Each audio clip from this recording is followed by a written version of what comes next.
I still got a box in the attic. I think it's from an old air conditioner. That's just about full of game consoles, controllers, joysticks, a zapper, a tangled octopus of wires and adapters, and several Sega Genesis and Nintendo tapes. I always hated when kids would call them tapes. I'm not sure why I keep them. I haven't played them in a while, but it seems a shame to just throw them away. Maybe I'll give them all to a niece or nephew, or perhaps a friend's children. Well, maybe not all of them. The last time I played any 8-bit games on a physical console, I mostly play emulators lately, was a few years ago. I'm 28 now, and I'm living with my boyfriend of 4 years. He plays a lot of Xbox and PlayStation, Call of Duty, GTA, stuff like that, and he teases me for not playing anything newer than N64. Also for being a Nintendo fangirl, since I'm so unfamiliar with titles on the PlayStation, Dreamcast, Xbox, let alone the Atari, which I never even owned. I don't know. I just can't get into more recent games, and I grew up with Nintendo. Maybe I'm just being nostalgic. I remember that the last NES cartridge I played was the original Metroid. I always liked that game, even though I was never really great at it. It was a huge maze, and I would just get lost or carried away exploring. I've seen my brother beat it before, and then I beat Super Metroid. But on the original, I mostly liked wandering around the labyrinth hallways and corridors. It has interesting, if not very stellar graphics, and great sound for such an old game. And if you're only familiar with the new 3D Metroid titles, you should totally check it out. Anyway, like I said, Metroid was the last NES cartridge I played before I put the system in storage. I was playing alone as my boyfriend had to work that afternoon. He had dropped me off back at our apartment, having driven me to and from a medical procedure that had been performed under general anesthesia. He could only get the morning off from work, but that was fine, as I was pretty out of it and from the sleeping gas. I only planned to lie around and be a lump anyway. Tired as I was after getting home from the clinic, I really didn't feel like sleeping for fear that I'd be awake all night. So I shambled from the sofa, squatted in front of the TV, popped the oddly shaped hunk of gray plastic in front of my Nintendo, a sizably larger, oddly shaped hunk of gray plastic, and I turned the console on. The game started up nicely, as usual. I pride myself on keeping my games in their black vinyl sleeves and original boxes. I pressed the start button and began a new game quickly. Before too much of the opening theme could play, that music used to kind of give me the creeps, which I suppose was the intended purpose, and as a fully grown adult, I'm not ashamed to say that it still does. I watched Samus materialize as her iconic fanfare played, then began my adventure on planet Zebeth, or Zebus, depending on which game you're playing, whatever. Anyway, anyone who has played a hard copy of Metroid probably won't be surprised to read that the game was experiencing some graphical glitches. It's pretty typical, and probably gets worse as the circuit board ages. In any case, I didn't find it odd that some of the color palettes were sporadically abnormal, sprites were a little shaky or pixely, or that floor and wall blocks were incorrect.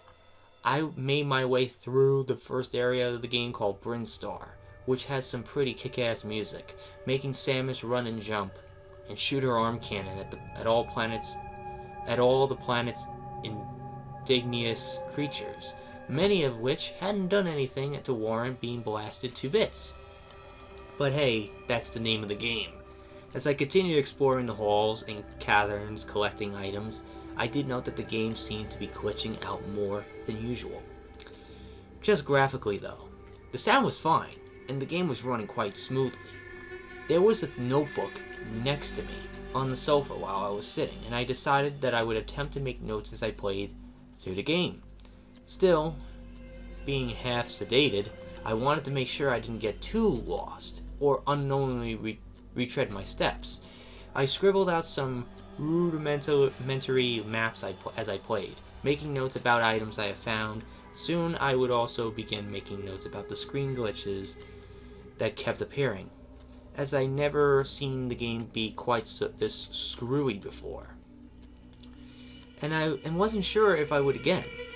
It is from these sketches and notes that a friend of mine recreated the screenshots that accompany this text. Kraid. After a bit of exploring and item gathering, I made the decision to go into the first mini-boss hideout, where Kraid lives. Something that I found sort of freaky was the room containing the elevator to Kraid's lair. The far wall has a menacing-looking gargoyle statue. However, when I got to the room, its lower jaw was reversed, like facing the wrong way. Also, I was pretty sure that the statue normally had color in its eyes, but it just had black, empty sockets. It was actually a bit unnerving, especially coupled with the music playing. It's the same tune that plays in the rooms containing Samus upgrades, basically some dissonant bleeps and blips. Just, I don't know, creepy. So I'm wandering through the hideout, trying to track down as many upgrades and power-ups as I can without accidentally going to fight Kraid before I'm ready to. As I don't exactly know my way around, I managed to get an energy tank after finding a tunnel in the wall of the room. I remember feeling stupidly proud of myself at this point.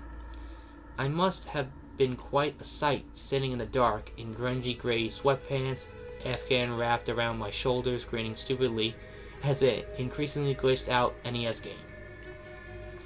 By this time, the game was seriously screwing up, like in ways that I hadn't seen before.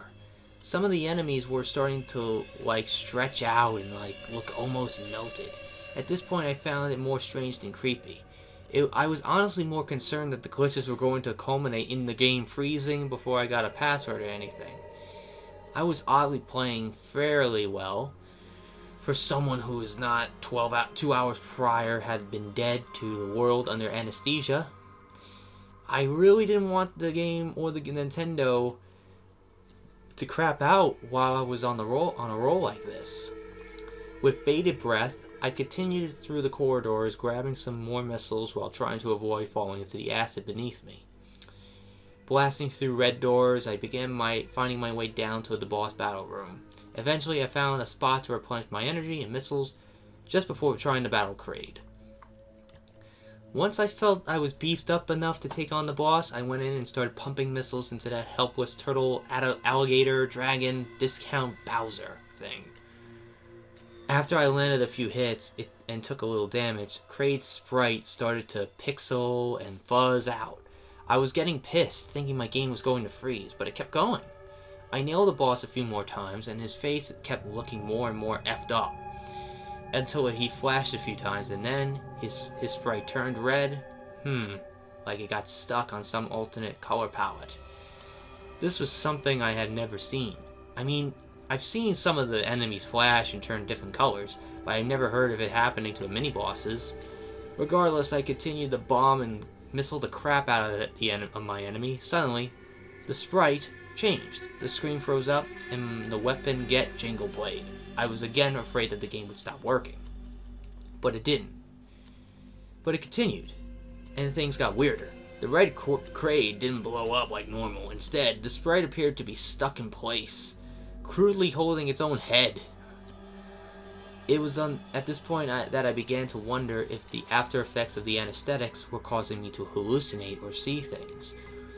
I only got put under for surgery once before, when I got my wisdom teeth pulled out, and I don't remember having any visual hallucinations after that.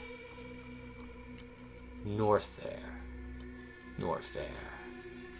I paused the game and hobbled out over to the bathroom to pee. Afterwards, I splashed some cold water on my face to help me wake up and stay alert, so I could keep playing this increasingly glitchy game. Back to being a couch potato, I looked over some of the notes I took, and added a few more about the Kraid battle, so I don't forget about it. It was time to send my bounty huntress into the fires of Norfair. It was around this point in the game that I used to start having trouble as a kid. I would tend to get lost and wind up dying a bunch, but I was hoping that my maps and note-taking would allow me to get further than I used to. I backtracked through Kraid's hideout without getting lost and found my way to Norfair. For several minutes, the game seemed to be behaving, that is, the graphical glitches were gone. I felt a bit of relief after this. I spent some time gathering power-ups in Brinstar before heading down to the bubbly subterranean caverns. I managed to get the Various suit in my travels, giving me more confidence, knowing that I need all the help I could get in Norfair. Down the elevator I went. I noticed at this point that the graphics started going haywire again. I tried to make note as many odd glitches as I could, while attempting to not get my ass handed to me by space critters and lava-sitting mohawk dragon thingies. If you play the game, you know what I'm talking about. I don't. It was getting harder to concentrate on the screen, though there were some horizontal lines flashing on and off, as well as nondescript shapes flickering. I kept falling into the lava, but I was able to keep my health up until I got the screw attack, which was a godsend. However, after I shot the orb containing the screw attack upgrade, the S sprite was flickering between the correct image and what I'm sure was like the upper half of Samus's torso. But it was the Justin Bailey sheet Samus without the power suit. That, coupled again with the upgrade room music, got me once more feeling a little unnerved. Playing Metroid alone without the lights on is creepy enough, but when it's running smoothly.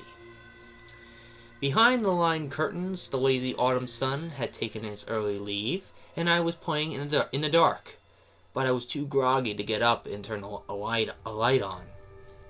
Also, at this point, I was worried that if I were to get up and jiggle the controller wire at all, the NES might freeze. So I played on collecting power-ups in Norfair on the way to Ridley's hideout. Things were seeming easier with the screw attack and ice beam, but I was still wandering around a lot, trying to find the hidden passages I needed to navigate in order to locate all the upgrades I was going to require. The game's graphical glitches were becoming more and more bizarre. Lots of the bubble or an egg or ovum tiles were becoming more common where they shouldn't have been. And the color palettes were looking increasingly organic, resembling living tissue more than I remembered. It was a slow go-through to the rest of the lava-filled landscape, and the droning music made me trek seem to take even longer than it was. The droning music made my trek seem to take even longer than it was. I finally made it to the elevator, which descends to Ridley's lair. The elevator room was especially glitched up, with mismatched tiles and colors. What I didn't expect to see, and don't remember ever seeing before, was a large bubble tile containing what seemed to be a purple-ish tadpole-type creature. The tile was cruelly animated, something else I didn't remember ever seeing before in this game. Also, when I pushed down over the elevator shaft, Samus appeared to crouch down for several seconds before the platform began to descend. I was later told that the crouching Samus sprite was actually used in the game, but not when operating an elevator. Ridley. Down in the second mini-boss hideout, the level of glitching escalated. I was actually quite proud of myself for playing as well as I was, while coping with the disadvantages of being woozy and playing a game with widely compromised graphics. However, some of the glitches did allow me to see hidden passages I could mothball through. At one point, some of the enemy sprites began to get that melty look again, and would blow up with one or two hits, even though I was still using the ice beam. I was going through a room looking for power-ups when I saw something especially unexpected. It was the Kraid sprite. The discolored one that appears in the first hideout before you get to the real Kraid. It has a weird brown and light blue color scheme. This sprite also seemed to have one of the tadpole bubble things around its midsection. It looked almost like it was holding it against its body. I armed my missiles, but the fake Kraid was just kind of frozen there, and it wasn't posing any threat. Also, I felt that for whatever reason, it didn't seem right to just kill it.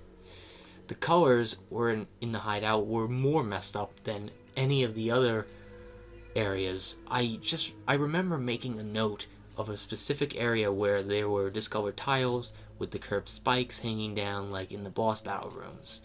The tiles had formed a little enclosed area, and within that space was a Metroid.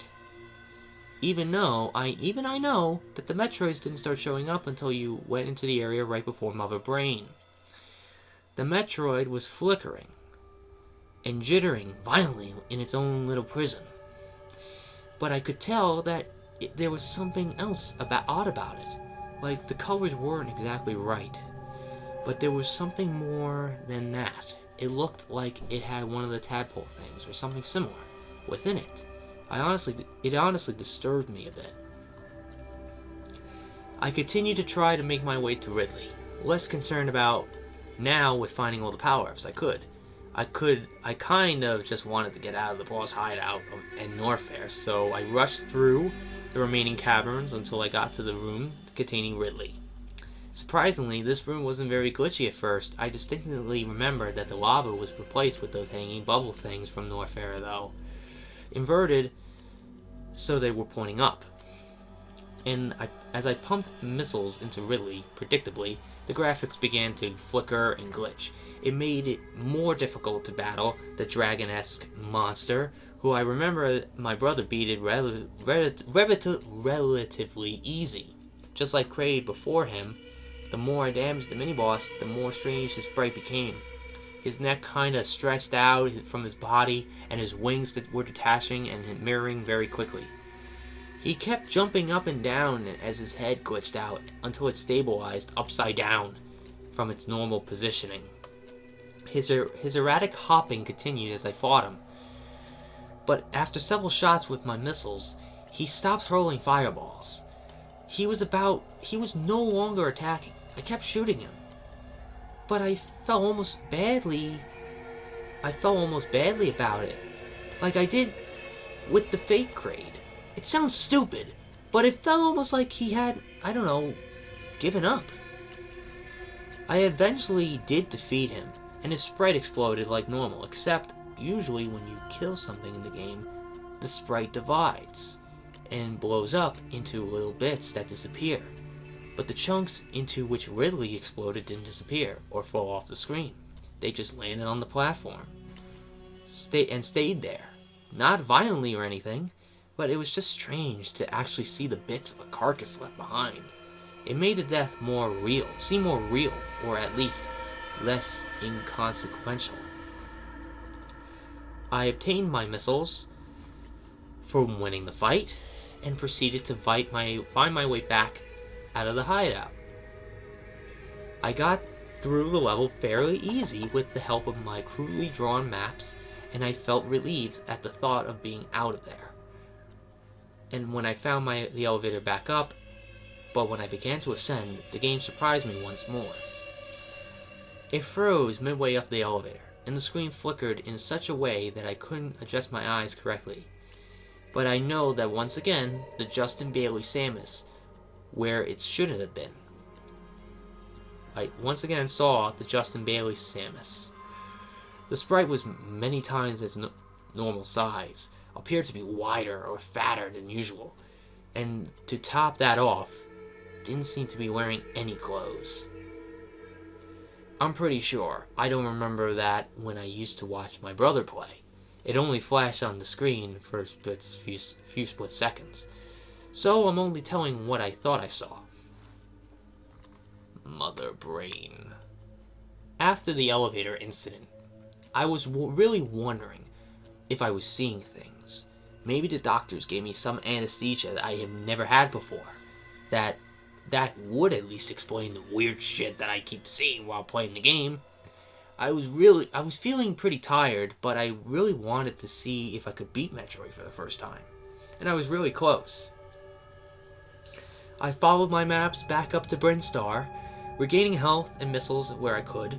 I hadn't stopped at the statue room after beating Kraid, which is optional, I guess, so I didn't see if it was screwed up back then, or if it was newly glitched up. But oh boy, was it something to see. Firstly, there were Metroids stuck in the walls and lava tiles, and they appeared to be in pain, or seizing. When I shot the Kraid and Ridley statues, the path across the lava seemed to be made of random tiles. And most upsetting of all, the statues themselves were flashing and misshapen.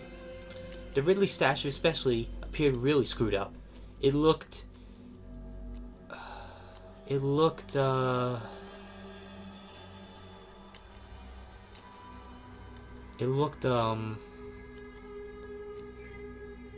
as though its mouth was agape, and its eyes was red. I morph-balled through in great haste. The area before Mother Brain, called Turian in Super Metroid, was a pretty big mess of big bad tiles and messed up colors. I was doing my best to just freeze the Metroids that appeared, so as to save my missiles for the boss room. I remember seeing one of the elevator room gargoyle faces upside down in the floor at one point, along some of the tube graphics from the Mother Brain Hall. Also, the Metroids seemed to contain those little life forms like before. They were a little more like a human flesh color than the ones in the bubble tiles from earlier. I ran as fast as increasingly buggy corridors. I ran as fast as I could through the increasingly buggy corridors, and escaped without getting killed by Metroids. I was finally at the final boss stage before outrunning the bomb to escape. The game seemed to be getting more and more effed up the further I progressed, and I was glad it would be over soon. The music in Mother Brain's room is really nerve-wracking. It's not spooky or creepy like some of the other music in the game, but it's really dissonant and intense. Probably the purpose to make you nervous and screw up. I tried my best to freeze the flame rings that come from all directions and avoid damage from the turrets. It's just a cluster of enemy fire, and dealing with the wayward pixels and flickering images was making it rather difficult to keep from taking damage. I was able to blast through the test tube looking things and that protect the last boss, Zebedus, I think that's what they're called, and eventually get to the final screen containing Mother Brain. Having never fought her before, I had no strategy, and just tried to hurl as many missiles into her as I could. I took a fair amount of damage, but didn't die at any point, which kind of surprised me. Like the other boss fights, the screen seemed to degrade into shapes, lines, colors, and pixels as I inflicted damage on the giant red organ. As I was just about to run out of missiles. I was just about out of missiles when the Mother Brain took her last hit. The screen began to flash and the Mother Brain sprite broke away in blocks. I was excited, but I knew I still had to escape the level before the whole place exploded. However, when the text popped up to tell me that the bomb was set, I had to get out of it before the timer reached 000. It was completely butchered. The music did not change, and the time did not count down. Instead, there appeared an airlock in the wall. Not sure what to do, I shot it and passed through. Mother? I had never seen this part of the game before. I ran through a corridor surrounded by blackness like earlier in the game. There was no dissemble music, just the sounds of the airlocks and Samus's footsteps. I ran through and opened the next airlock. Another corridor followed, this one in graphically worse shape than the previous one. There were floating enemies in the blackness and some random lava tiles in this room and the next. The following corridor had a broken area in the ceiling, but there must have been an invisible wall since I couldn't jump through it. Yet another floating hallway. I was wondering what exactly was going on with the game. As I could tell, this was obviously not supposed to be happening. This hall was walled by the bubble tiles, and they were dark pink. I guess they were rock tiles floating, but they kind of reminded me of ground meat.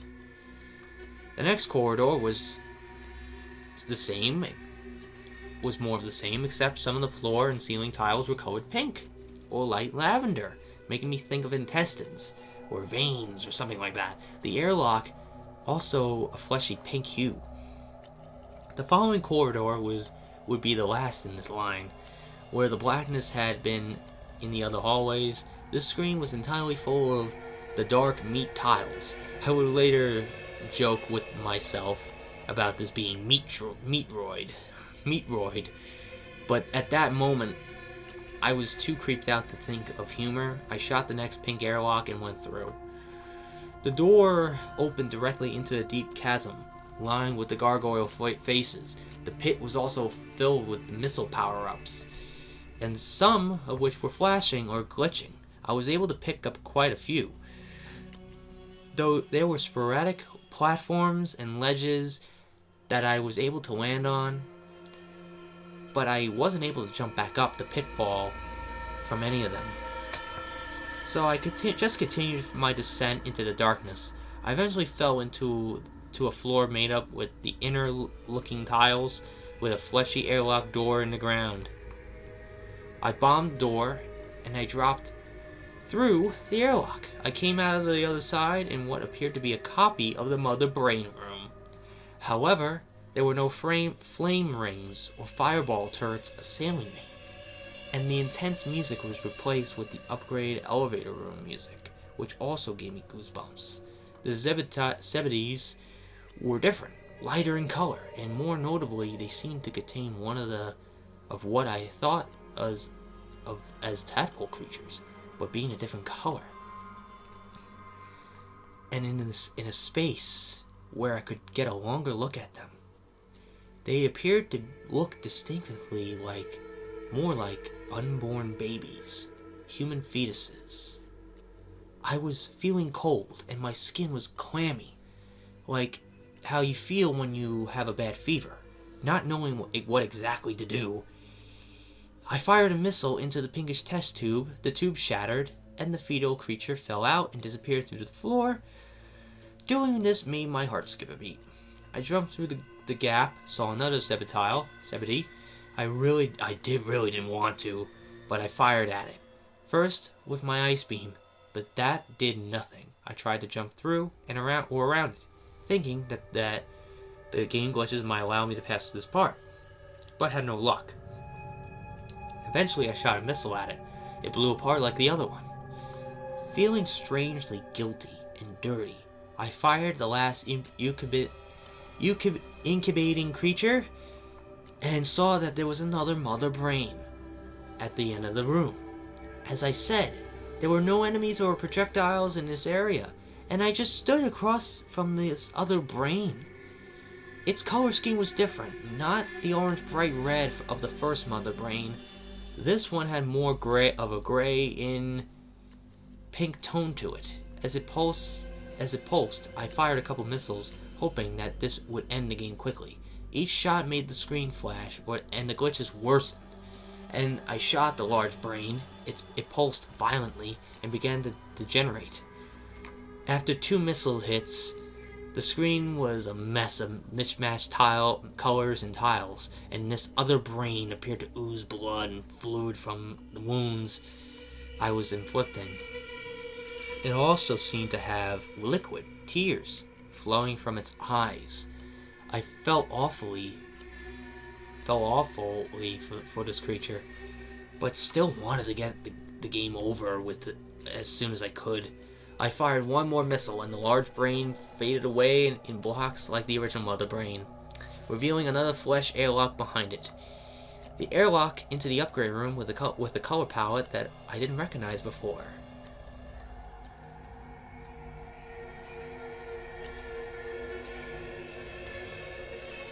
from the rest of the game. They were normally gray or blue.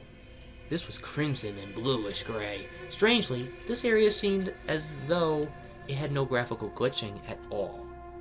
The statue on the ledge was not holding an orb in its claws, but instead one of the bubble egg tiles from Norfair.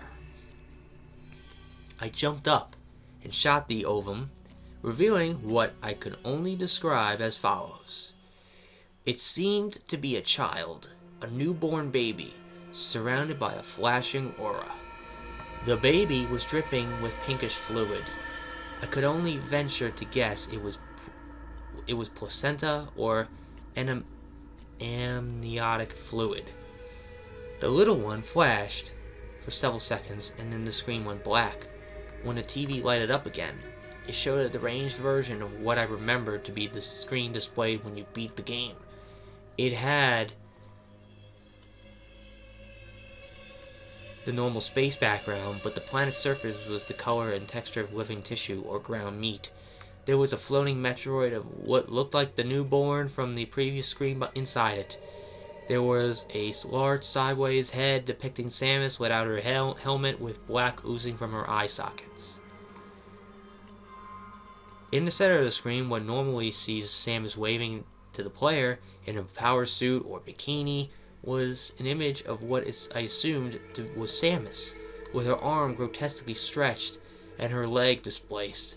The image of Samus was also fully nude, and tenderly holding her hand to her belly, appearing to be pregnant. The text that players get explaining that they have saved the galaxy was also glitched and read, "You will be their mother?" I gazed at this for several moments as the opening title theme played before the game froze. The sound glitched. The screen went black and the NES seemed to reset itself. The normal title screen was replaced by a strange and bastardized version of itself. The mountainous landscape was replaced with the inner-looking tiles. There was a strange fetus sprite in the upper half of the screen, and the text that normally read Metroid now read Mother. And after several moments, the Mother text flashed and strobed colors, freezing on a screen in which the letters instead read Y, before restarting and repeating this disturbing imagery. I slowly heaved myself to my feet, shuffled over, and shut off the system, extinguishing the last of the light of the room. Feeling freaked out and generally unhappy about what I just experienced, I laid on the couch and let the sleep I had been so fervently battling take me away. My boyfriend came home around 11 and kissed me, asking if I wanted to come to bed. I said no, that I would just spend the rest of the night on the sofa. I didn't tell him what I had been through, or thought I had been through. But he said when he woke me up, it looked like I had been crying. I still don't know if what I saw actually happened or not. I like to think it was just some sort of hallucination. I put the Nintendo and the games away, and like I said, mostly play emulators now. Haven't really wanted to play Metroid since then, if you can imagine that. One other thing is, the reason I was groggy that day and had been under anesthesia, been to the clinic, about 2 months prior to this event, I noticed that my period was late. Not just like a day or two, more than a week. And when it did come, I was just spotting I'd been late before, but this time I was becoming concerned. I bought a home pregnancy kit and tested positive twice. Following that, I went to my doctor and was tested properly. It turned out that I was with a child, only in the very early stages of pregnancy. I wasn't sick or showing that at all. After a day or so, I told my boyfriend. I could tell he was shocked, or at least unnerved. I had been on birth control and although we were exclusive with one another, he often used condoms. We were always careful. I guess not careful enough. We had been together long enough that the topics of marriage and children had come up a few times. We had both decided that neither of us was mature enough nor financially stable enough to support any children at our current point in life. After a long discussion, we decided that neither of us were at a point in our lives where we thought we could give enough of our attention to raising a newborn child. We were barely bringing in enough money to support ourselves on our own. Maybe we could have struggled through with a child, but neither of us had savings nor our jobs, actual careers by any means. We weighed our options and after some long discussions made our decision. We called the closest branch of Planned Parenthood, talked over everything, and I made an appointment to come in. All the events I described before, the strange occurrences or hallucinations I experienced while playing my copy of Metroid, it all took place on the day of my appointment. That day, I was there, at the clinic, getting in, having the pregnancy terminated.